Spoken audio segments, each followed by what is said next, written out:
Good morning, everyone. Today's topic is on megaloblastic anemia. Last class we learnt about iron deficiency anemia. Okay, see, megaloblastic anemia is one of the anemia which is because of ineffective erythropoiesis or ineffective hematopoiesis, which leads to peripheral anemia. And you also know that megaloblastic anemia is one most important cause of nutritional deficiency anemia, mainly because of vitamin B12 and folic acid. So we learn about causes, absorption and metabolism of vitamin B12 and folic acid, pernicious anemia, clinical features and lab diagnosis of vitamin B12 and folic acid deficiency. Now, what are the causes of megaloblastic anemia? Vitamin B12 is basically present in animal products, and it is the vegetable diet lacks vitamin B12. So that is why vegetarians will suffer from vitamin B12 deficiency quite often. Okay, so vitamin B12 deficiency can be like, the cause could be decreased intake like inadequate diet or vegetarian diet, or it can be because of impaired absorption. So one thing is vitamin B12 is absorbed from ileum, and for the absorption of vitamin B12 from the food, it needs intrinsic factors secreted by parietal cells of the gastric fundic mucosa. So whenever there is any kind of a disease related to stomach, the gastric mucosa or the ileum, that can lead to impaired absorption. So likewise, whenever you come across intrinsic factor deficiency, it can lead to vitamin B12 deficiency. One important cause is pernicious anemia, where autoantibodies are produced against intrinsic factors, so that is why vitamin B12 is not absorbed. Gastrectomy, because this is secreted by parietal cells of the gastric mucosa, that is why, in case of gastrectomy, again it leads to vitamin B12 deficiency. The other one will be malabsorption state, where your small intestine can be affected, ileum can be affected. That's why there is no absorption of the vitamin B12, leading to vitamin B12 deficiency. There can also be diffuse intestinal disease like lymphoma, systemic sclerosis, leading to vitamin B12 deficiency. Then ileal resection, ileitis, and because of competitive parasitic uptake or fish tapeworm infestation can lead to vitamin B12 deficiency. Bacterial overgrowth in blind loops and diverticle of the bowel can also lead to vitamin B12 deficiency. Now, folic acid, this can be folic acid deficiency can be because of decreased intake, or it can be because of increased requirement. Decreased intake is as in inadequate diet, alcoholism, infancy, impaired absorption, malabsorption states, intrinsic intestine disease, anticonvulsant, and oral contraceptive. These drugs can lead to decreased absorption. Increased loss and hemodialysis can lead to folic acid deficiency. Increased requirement is pregnancy, infancy, disseminated cancer, markedly increased hematopoiesis can all lead to increased requirement, that's leading to deficiency anemia. Impaired utilization, whenever there is folic acid antagonist used for some treatment, that can lead to impaired utilization of the folic acid. Then refractory to the vitamin B12 and folic acid therapy can also lead to megaloblastic anemia. And sometimes this methotrexate, which is actually a metabolic inhibitor of DNA synthesis and inhibitor of folate metabolism, that can also further lead to vitamin B12 and folic acid deficiency. So megaloblastic anemia, basically here what happens is there is impaired DNA synthesis, and you know that the DNA is required for all the proliferating cells in the body. So whenever there is impaired DNA synthesis or deranged DNA synthesis, that leads to ineffective hematopoiesis and distinctive morphological changes, including abnormally large erythroid precursors and red cells in the bone marrow, and also other proliferating cells of the body are also affected, leading to increased size. That's why it's called as megaloblastic anemia. The most important cofactors or the active cofactors of the vitamin B12 are cyanocobalamin and methylcobalamin. Okay, so these are two important cofactors which helps in vitamin B12 requirement of the body. Vitamin B12 is a complex or organometallic compound also known as cobalamin. The source is dietary vitamin B12, and it is rich in animal products I already mentioned, and vegetarian diet or vegetables they lack vitamin B12. Microorganisms are also the source of cobalamin in the food chain. Strictly vegetarian or macrobiotic diets do not provide adequate amount. So the daily requirement is 2 to 3 microgram, and there is enough stores of vitamin B12 in the liver. That is why patients may not actually abruptly present with vitamin B12 deficiency signs and symptoms, so it can last for several years. Now coming to vitamin B12 absorption. Absorption of the vitamin B12 requires intrinsic factor I told you as secreted by parietal cells of the fundic mucosa. Okay, so first what happens is vitamin B12 is bound to the food proteins. Okay, and it is freed from the binding proteins of the food through the action of pepsin in the stomach. So, and after it is actually separated from the food proteins, it binds to a salivary protein called as haptocorin in the stomach. Okay, in duodenum, this bound vitamin B12 is released from the haptocorrin, which is a salivary protein, by the action of pancreatic proteases. And now this associates with the intrinsic factor which is secreted by parietal cells of the stomach. Now this vitamin B12 which is bound to intrinsic factor is this complex is transported to the ileum, and this is endocytosed by ileal enterocytes which express a receptor for intrinsic factor called as cubilin on their surface. Now within the ileal cell, vitamin B12 associates with a major carrier protein called as transcobalamin 2, and it is secreted into the plasma, and this transcobalamin 2 delivers the vitamin B12 to the liver and other cells of the body, including all the rapidly proliferating cells in the bone marrow and gastrointestinal tract. As you can see here, the vitamin B12 which is present in the diet bound to the food protein. Now it is consumed, and haptocorrin, which is a salivary protein, is secreted in the salivary juice. Okay, now, but it's not binding to the vitamin B12 right now because vitamin B12 is already bound to the food protein. Now this vitamin B12 which is bound to the food protein is actually digested by pepsin in the stomach, and they are separated. Now this vitamin B12 binds to the haptocorrin, which is a salivary protein, that comes to the duodenum, and it is actually again separated or digested by pancreatic proteases in the second part of the duodenum.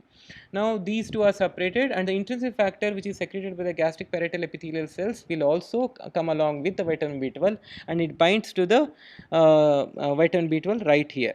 Now it comes to the ileum, and here in the ileum the vitamin B12 and the intrinsic factor binds to the enterocytes of the ileum, and especially intrinsic factor as a receptor called as cubilin on the epithelial surface, and then that is how it is actually absorbed in the ileum. Now this ileum, once it is absorbed, it binds to the carrier protein called as transcobalamin 2, as I already explained, and that is how it is transported in the plasma, and it goes to the liver and other required cells, like wherever it has to reach for the DNA synthesis. There are many alternate uptake mechanisms is also explained, but which is poorly understood, which explains that it is not dependent on intrinsic factor or intact and terminal ileum. But this can be proved because up to 1% of the large oral dose can be absorbed to treat pernicious anemia with high dose of oral vitamin B12, so that wherein, like it can actually bypass ileal absorption. That is why it is not actually absorbed. I understood properly.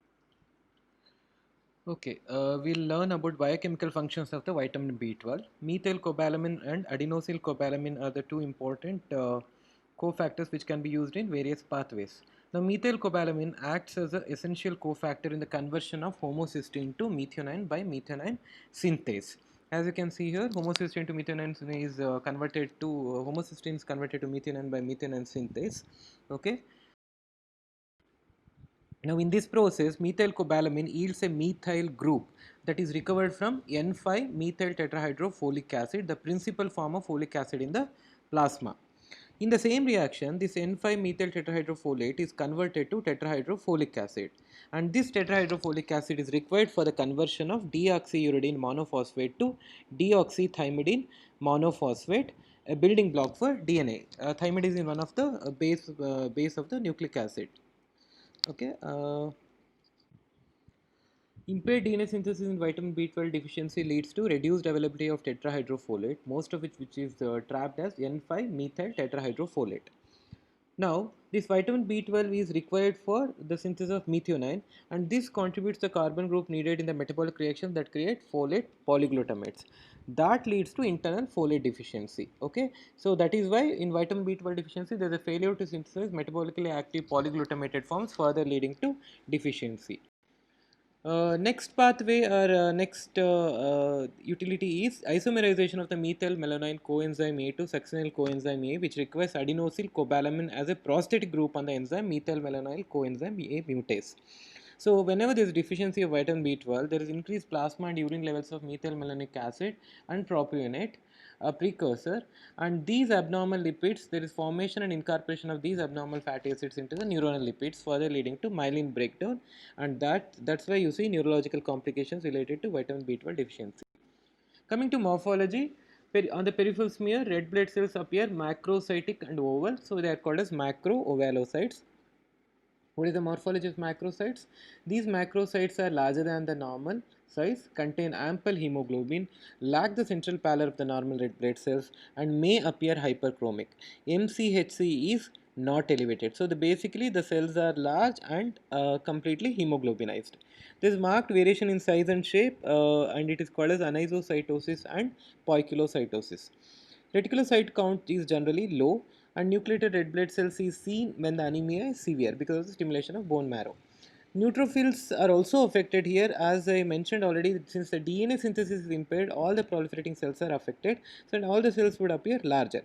So that's why neutrophils also will appear larger than the normal, and they will have more than 5 lobes. Normally it is 3 to 4. So it is basically macropolis.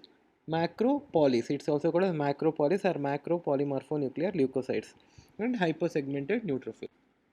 So you can see here in this picture, there's a neutrophil here and there's a ovalocyte here. Here you can see macrovalocytes. Here you can see rounded macrocytes in third picture and a hypersegmented neutrophil with more than 5 lobes. Okay, and here you can see the difference between elliptocyte and ovalocyte.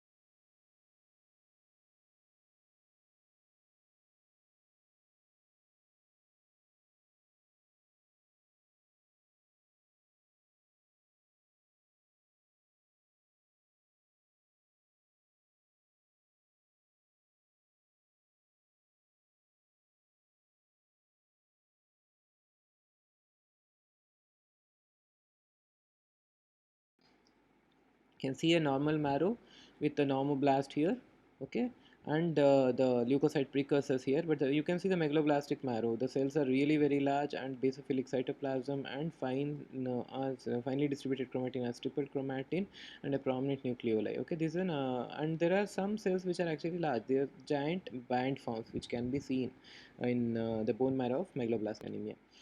Few more pictures where you can see very large cells. Here you can see prominent nucleoli, basophilic cytoplasm and finely dispersed chromatin, and you can also see here a giant band form or a giant metamyelocyte. Okay, so I mentioned already that the leukocytes are also affected, so they also appear little large. Okay, so the same thing here, granulocytic precursors show dysmaturation with the giant metamyelocytes and giant band forms. Megakaryocytes are also affected with abnormally large and they have a bizarre multilobate nucleus. Okay, so this derangement in the DNA synthesis will lead the precursors to undergo apoptosis in the marrow before the maturation, and that leads to ineffective hematopoiesis leading to pancytopenia. Coming to anemia of folate deficiency, folic acid is also called as steroid monoglutamic acid, and this acts as a biological middleman in series of swaps involving one carbon atoms. Okay, and this tetrahydrofolate acts as a carbon acceptor or carbon donor. The same thing is shown here. Important metabolic process which depends on such transfers are purine synthesis, conversion of homocysteine to methionine, you already learned, requires vitamin B12, and in the formation of or in the synthesis of deoxythymidine monophosphate.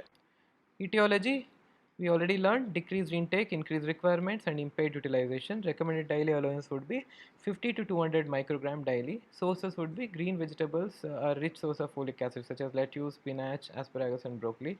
Certain fruits like lemons, bananas, melons, animal sources also contain lesser amount of folic acid. Folic acid is abundant in raw foods. It is sensitive to heat. Boiling and steaming or frying of foods for 5 to 10 minutes destroys up to almost 95% of the folate content. Intestinal conjugases split the polyglutamates into monoglutamates absorbed in the proximal jejunum, and they are modified into 5-methyl tetrahydrofolate, the normal transport form of folate. Folic acid deficiency can also be seen in alcoholics with cirrhosis, where you see trapping of folate within the liver, excessive urinary loss, disordered folate metabolism, generalized malnutrition, and manifestations of other avitaminosis, including cheilosis, glossitis, and dermatitis. Okay, it can also be seen in malabsorption syndromes like tropical sprue, diffuse infiltrative disease of the small intestine like lymphoma, and in certain drug therapy like anticonvulsant, phenytoin, or oral contraceptives, they interfere with absorption. Coming to pernicious anemia. Pernicious anemia is a specific type of megaloblastic anemia, specific form. wherein you see autoimmune gastritis that impairs the production of intrinsic factor which is required for the vitamin B12 uptake from the gut. Incidence is it's more commonly seen in Scandinavian and other Caucasian populations, occurs in all the racial groups, seen most commonly in more than 60 years, rarely seen less than 30 years. Genetic predisposition is also explained, and there is formation of antibodies against antigens. Coming to pathogenesis of pernicious anemia. There is an autoimmune attack on the gastric mucosa by autoantibodies. There are three types of antibodies. Okay, chronic atrophic gastritis is seen because of this autoimmune attack. So there is loss of parietal cells with a prominent infiltrate of lymphocytes and plasma cells, and megaloblastic change, that is the large cell type, is seen in the mucosal cell. Okay, three types of antibodies I mentioned, autoantibodies. There is type 1. Type 1 is seen in about 75% of the patients, and it blocks the binding of vitamin B12 to intrinsic factor. It is found in both plasma and gastric juice. Type 2 antibodies are seen, it prevents the binding of intrinsic factor vitamin B12 complex to its ileal receptor, and found in large proportion of patients with pernicious anemia. Type 3 is seen in 85 to 90% of the patients, not specific, found in 50% of the older adults with idiopathic chronic gastritis not associated with pernicious anemia. Other cause of vitamin B12 deficiency would be, in case of older adults, patients who having achlorhydria and pepsin secretion, because it's required for pepsin is required to break the food proteins from the vitamin B12. Gastrectomy intrinsic factor is not available, so there is no uptake of vitamin B12. Loss of exocrine pancreatic function, again vitamin B12 cannot be released from the salivary protein, that is haptocorrin. Ileal resection or diffuse ileal diseases, there is loss of site of intrinsic factor or vitamin B12 complex absorption. So basically there is no absorption of vitamin B12. Tapeworm, competitive inhibition, increased demand for vitamin B12 in pregnancy, hyperthyroidism, disseminated cancer, and chronic infection. So that's why it leads to vitamin B12 deficiency anemia. This is like a schematic picture.